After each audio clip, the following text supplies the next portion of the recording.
Hello students, in the video transformation of sentences type 4 பார்க்கலாம். Type 4 வந்து time denomination தான். ஆனா அதுல வந்து two events, one and then another. அதாவது இதுல வந்து one is not the result of other. Cause and result ஓட இத வந்து நீங்க கொஞ்சம் கன்ஃபியூஸ் பண்ணிக்காதீங்க. இது வந்து two different events. ஒரு ஈவென்ட் முதல்ல நடந்து முடிக்குது, அதுக்கப்புறம் அடுத்த ஈவென்ட் நடக்குது. இதோடைய சாப்டர் காலம் பார்த்துடலாம். கன்ஜங்ஷன்ஸ், காம்பவுண்ட்க்கும் காம்ப்ளெக்ஸ்க்கும் உடைய கன்ஜங்ஷன்ஸும் சிம்பிள் சென்டென்ஸ் எப்படி எழுதலான்றதையும் பார்த்துடலாம். ஏற்கனவே உங்களுக்கு சொல்லிட்டே இருக்கேன், சிம்பிள் சென்டென்ஸ்ல வந்து எப்பயுமே வந்து ஒரு வேர்பை வந்து நம்ம எப்படி மாத்திக்கலாம், எய்தர் இன்ஃபினிட்டிவாவோ இல்லைன்னா ஜெரண்டாவோ மாத்தலாம். ஸோ இங்க வந்து நம்ம சிம்பிள் சென்டென்சஸ் எல்லாமே ஹேவிங் அப்படின்றத ஆட் பண்ணி யூஸ் பண்ணலாம். காம்பவுண்டோடைய கன்ஜங்ஷன்ஸ் வந்து அண்ட் காம்பவுண்ட் கன்ஜங்ஷன்ஸ் உங்களுக்கு தெரியும்.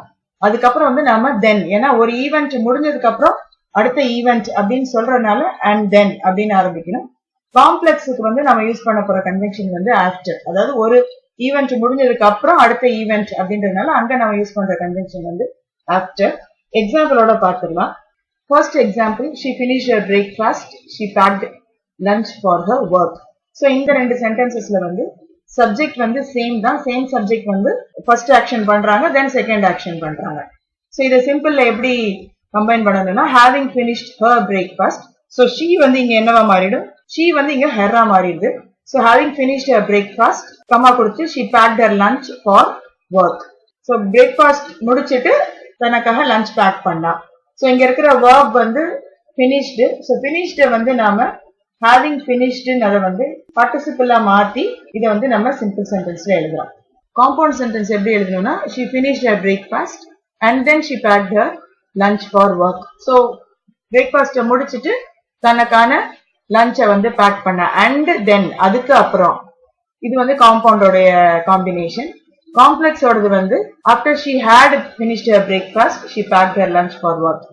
இங்க வந்து ஆஃப்டர் வந்து ஒரு காரியம் முடிஞ்சதுக்கு அப்புறம். ஸோ முதல்ல நடந்தது வந்து she finished her breakfast. இங்க வந்து நம்ம past perfect tense யூஸ் பண்ணோம், had finished. இங்க இன்னொரு ஒரு அடிஷனல் இன்ஃபர்மேஷனா ஒண்ணு சொல்றேன். ரெண்டு ஈவென்ட் நம்ம பாஸ்ட்ல ஒரே சென்டென்ஸ்ல எழுதும் போது எந்த ஈவென்ட் ஃபர்ஸ்ட் நடந்ததோ அதுக்கு வந்து நாம பாஸ்ட் பார்ட்டிசிபிள் யூஸ் பண்ணணும்.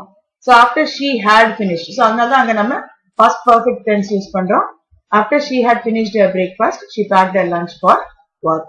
இது வந்து உங்களுக்கு காம்ப்ளெக்ஸ் சென்டென்ஸ்க்கான ஒரு காம்பினேஷன். ஸோ கன்ஜங்ஷன்ஸ் உங்களுக்கு இதுல வந்து புரிஞ்சிருக்கும். இந்த ரெண்டு சென்டென்சஸ்ல வந்து சப்ஜெக்ட் வந்து சேம். அடுத்து உங்களுக்கு ஒரு எக்ஸாம்பிள் கொடுக்குறேன். அங்க வந்து உங்களுக்கு சப்ஜெக்ட் வந்து different in both the sentences. The mechanic fixed the flat tire, the biker continued his journey. So first sentence ஓட சப்ஜெக்ட் வந்து மெக்கானிக், செகண்ட் சென்டென்ஸ் ஓட சப்ஜெக்ட் வந்து பைக்கர். ஆனா இந்த ஆக்ஷன் முடிஞ்சதுக்கு அப்புறம் அடுத்த ஆக்ஷன் நடக்குது. சோ இதுக்கான நம்ம சிம்பிள் காம்ப்ளெக்ஸ பார்க்கலாம். சோ ஃபர்ஸ்ட் நாம சிம்பிள் சென்டென்ஸ் பார்க்கலாம். நம்ம சேம் சப்ஜெக்ட் வரும்போது எப்படி ஆரம்பிக்கலாம்னா having ன்னு ஆரம்பிக்கிறோம். பட் இங்க வந்து டிஃபரண்ட் சப்ஜெக்ட் இருக்கறனால the mechanic having fixed the flat tire. So இங்க நம்ம அத பார்ட்டிசிபிளா மாத்திக்கிறோம், having fixed.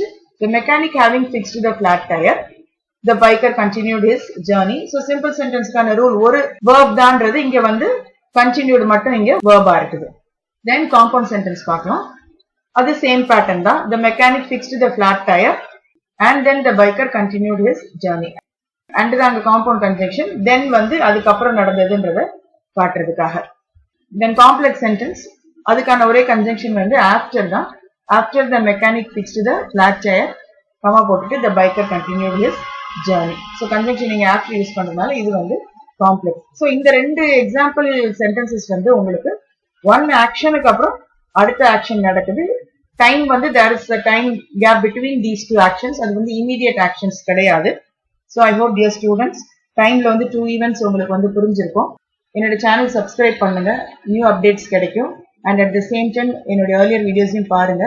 இந்த வீடியோ உங்களுக்கு பிடிச்சிருந்தா லைக் பண்ணுங்க, ஷேர் பண்ணுங்க. தேங்க்யூ. Happy learning.